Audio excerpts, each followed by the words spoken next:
केरला की खस्ताहाल सड़कों ने एक बार फिर हुक्काम की कारकर्दगी पर सवालिया निशान लगा दिए हैं।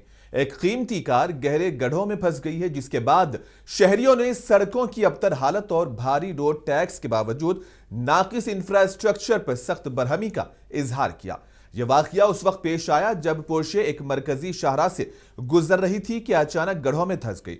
मौके पर मौजूद लोगों ने वीडियो बनाकर सोशल मीडिया पर शेयर कर दी, जो देखते ही देखते वायरल हो गई है। शहरियों का कहना है कि वो बारहा सड़कों की मरम्मत के लिए शिकायत कर चुके हैं, मगर इंतजामिया ने कोई खातिरखा इकदाम नहीं किया।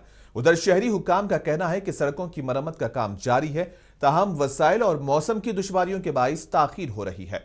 हुकाम ने यकीन दिलाया कि जल्द ही तमाम गड्ढे भर दिए जाएंगे। इस वाकये ने एक बार फिर यह बहस छेड़ दी है कि आखिर शहरियों के भारी टैक्स कहां जा रहे हैं।